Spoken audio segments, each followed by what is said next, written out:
It has definitely been hard not to feel overwhelmed and anxious during these times. Everyone is scared and searching for some sense of normalcy.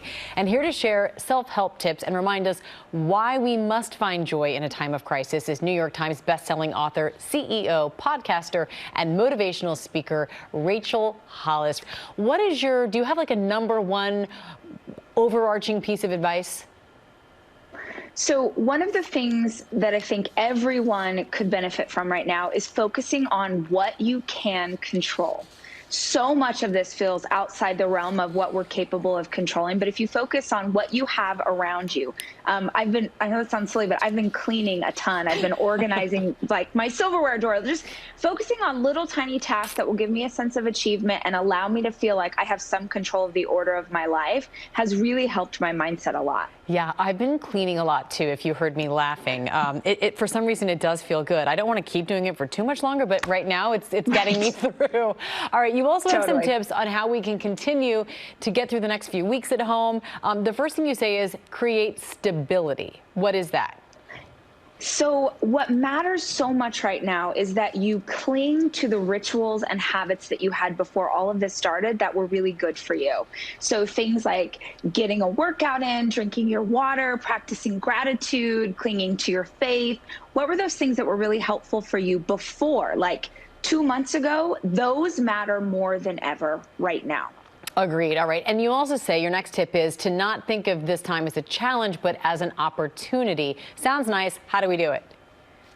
So one of the most powerful questions you can ask yourself is, how can this be for you? And I know that that's so much easier said than done, and it sounds a bit like Pollyanna, but for someone like me, I am a business owner. I have 60 employees. And so when this shifted, a huge part of my revenue is in live events, and that's not something I can do anymore. But as a leader, it is your responsibility, and a leader in business or a leader for your family, it is your responsibility to look for how you can move forward. How can you change? How can you adapt? How can you pivot in this time?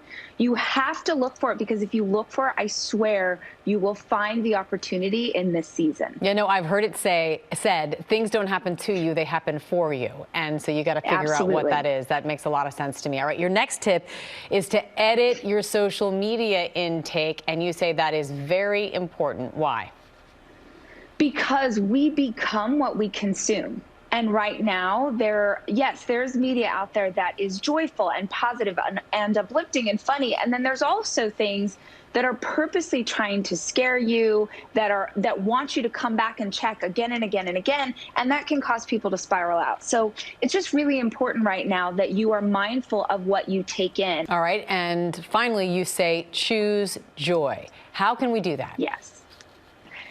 I know that this sounds so much easier said than done, but y'all, you can choose it. I think one of the beautiful things about being human is that we can hold both joy and pain simultaneously.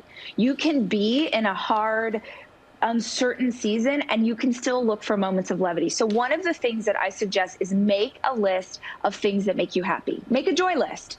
What is on that you can access right now? Like, I love a great cup of coffee. That's something I can make in my kitchen. I love luxurious sweatpants. Like, I am wearing nice on top. I'm in sweatpants down below. I'm doing what I can with what I've got. But seriously, looking for things that can make me feel happy that I can access inside of quarantine means that I can plan my day and be sure and incorporate some of those things. Yeah, and it gives you a little power back, because you do get to decide that. I love your tips. Rachel Hollis, thank you so much for joining us. We certainly appreciate it. Thank you for spreading that joy. Thank you. Thanks for having me. Hi, everyone. George Stephanopoulos here. Thanks for checking out the ABC News YouTube channel. If you'd like to get more videos, show highlights, and watch live event coverage, click on the right over here to subscribe to our channel. And don't forget to download the ABC News app for breaking news alerts. Thanks for watching.